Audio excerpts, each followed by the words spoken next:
नमो नमः students, welcome back BBVN online class. बच्चों, आज हम करेंगे वर्ण विन्यास एवं वर्ण संयोजनम। वर्ण विन्यास को ही क्या कहते हैं? वर्ण विच्छेद। तो ये आपको याद हो तो मैंने ब्लैक बोर्ड वाली क्लास में आपको करवाया था ना, एक एक वर्णों को अलग अलग करना या किसी भी नाम की स्पेलिंग करना। मैंने बताया था ना कि आप अपने नाम को जोड़ जोड़ कर लिखिए, उसकी स्पेलिंग, है ना।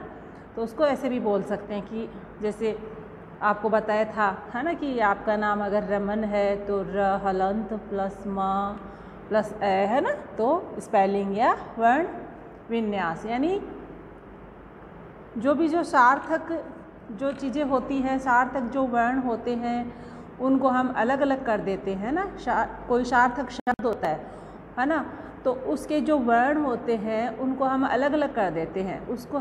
उसे क्या कहते हैं? वर्ण विच्छेद, यानी अलग अलग उसके टुकड़े कर देते हैं, है ना, कि वो किन किन वर्णों से मिल करके बना है, उसे हम क्या कहते हैं? वर्ण विन्यास या वर्ण विच्छेद।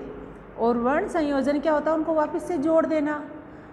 ठीक है, तो जैसे ये जो बनाए हुए हैं, ये देखिए ये टुकड़े किए हुए हैं। अ ह क्या बन गया? अ ह।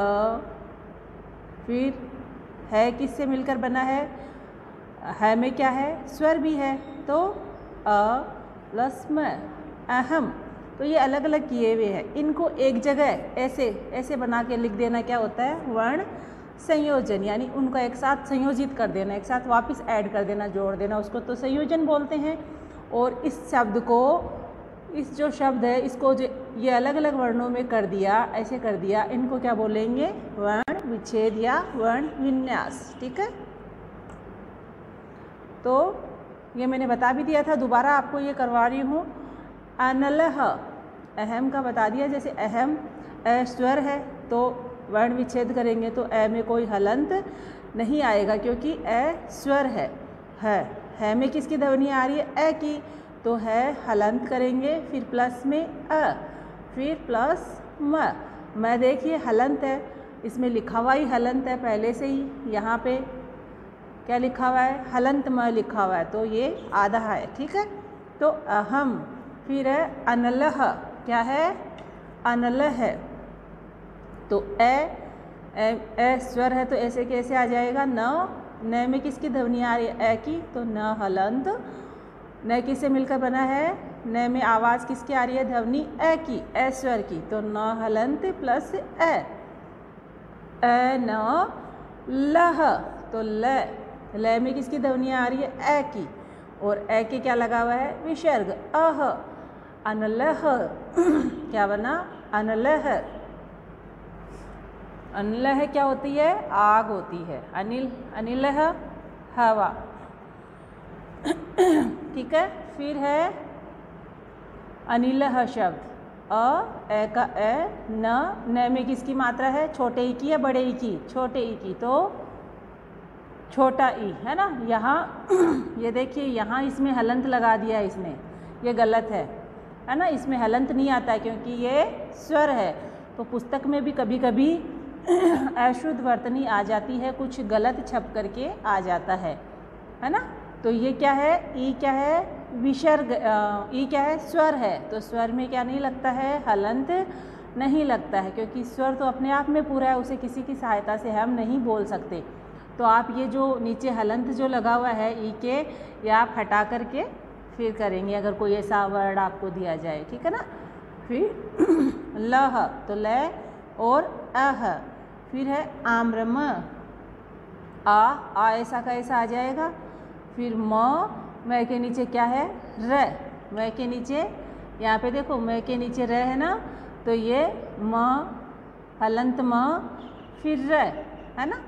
फिर र किससे मिलकर बना? र, ए की ध्वनि आ रही है तो ये ए। फिर अंत में क्या है? म, तो क्या बन गया? आम्रमम। क्या बन गया? आम्रमम। ठीक है। ऐसे ही है आश्रम, तो आ ऐसा का ऐसा आ, ये रहा श। ये जो श्र है आपका बच्चों, ये देखो इस से और इस र से मिलकर बना है श्र। तो वर्ण विच्छेद अगर करेंगे तो जिससे मिलकर बना है वो शब्द लिखेंगे। आ ऐसे कैसे है श र श्र, फिर र में किसकी ध्वनि आ रही है ए की, है ना, तो ए आ जाएगा। फिर म, तो म हलंत और ए आश्रम है ना, इनसे अलग नहीं आएंगे, लेकिन फिर भी आपको किसी भी वर्ण का विच्छेद करना आना चाहिए और जो विच्छेद किया हुआ है उनको वापस सही बनाना आपको आना चाहिए। आपकी वर्णों से ही आपकी कक्षाएं शुरू होती है, इनको आपको जोड़ना आ गया, सब आ गया, तो आपको आगे पढ़ना भी आ जाएगा। ठीक है। इच्छा, तो इच्छा में सबसे पहला ई, तो ई ऐसे कैसे आ जाएगा। फिर च वैसे भी आधा है और हलंत में वैसे ही आधा होता है, तो च हलंत छ हलंत, फिर क्या है छा, किसकी ध्वनि आ रही है आ की, तो आ की ध्वनि में प्लस आ। ठीक है बच्चों, ये देखिए ये जो मैंने आपको बता दिया था आकारांत किसे कहते हैं, आकारांत ये आपको बाद में समझाएंगे, पहले आप दूसरी इन चीज़ों को समझिए।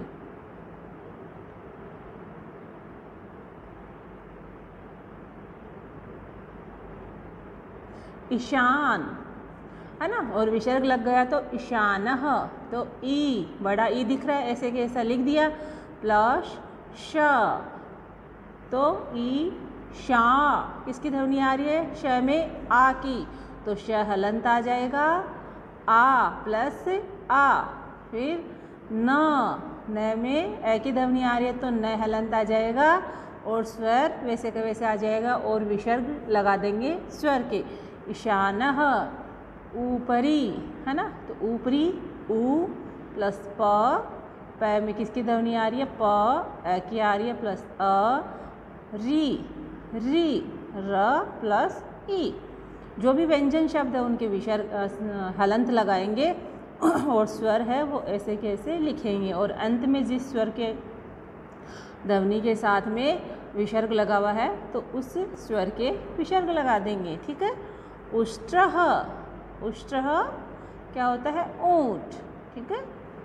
ऊपरी ऊपर, ईशान है ईशान, जो ईशान कोण वगैरह होता है उसको बोलते हैं, और किसी का नाम भी हो सकता है। ठीक है। उष्ट्रः ऊ, फिर श षटकोण वाला, श हलंत है, फिर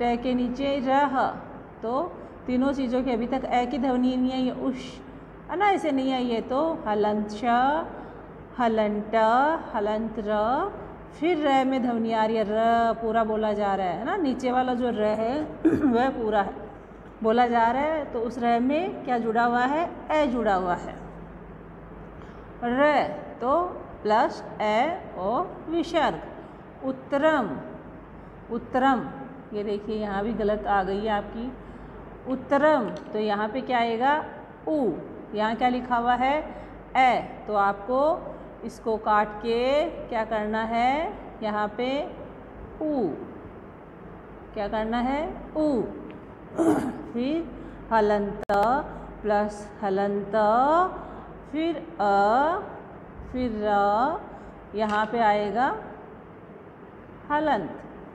ठीक है। र प्लस ए प्लस म। ठीक है। इस प्रकार से बच्चों आपको ये बनाने हैं। फिर ऐशा, तो ए ऐसे कैसे आ जाएगा, ए प्लस शा, आ की ध्वनि आ रही है तो प्लस आ, ऐशा। एतत्, ए प्लस हलंत प्लस अ, और अंत वाला जो त है उसके हलंत लगा हुआ, तो उसमें कोई स्वर नहीं मिला हुआ है, इसलिए हलंत त अंत में। ठीक है। एतत्, फिर है एरावत, एरावत में बड़ा ए है तो ए रा, र आ, तो र प्लस आ। व में किसकी ध्वनि आ रही है अ की, तो प्लस व प्लस अ। फिर तह, तो त हलंत, फिर अ, विसर्ग। ठीक है। औषधि, औषधि औ,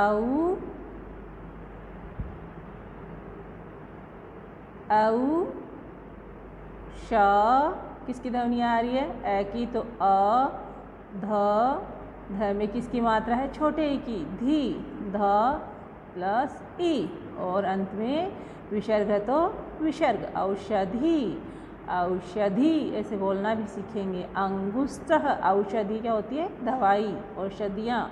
अंगुष्ठः, ये जो आपका अंगूठा थंब होता है उसको बोलते हैं अंगुष्ठः।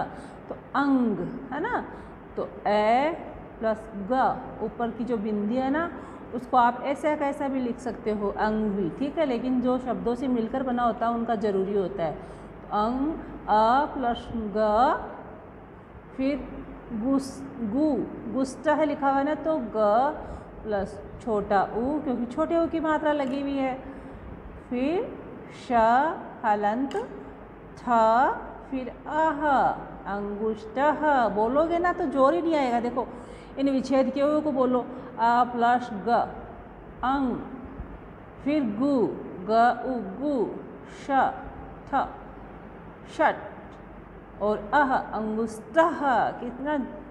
कितना इजी है ये ना, आप साथ साथ में छोटे छोटे नामों को लेकर के करेंगे तो हो जाएगा। ऋतुहु, री प्लस त प्लस उ, ऋतु, जिसकी मात्रा लगी हुई है उसी स्वर को आपको प्लस करके लिख देना है, और व्यंजन जो है उनको हलंत, नीचे हलंत का निशान लगा देना है, ठीक है।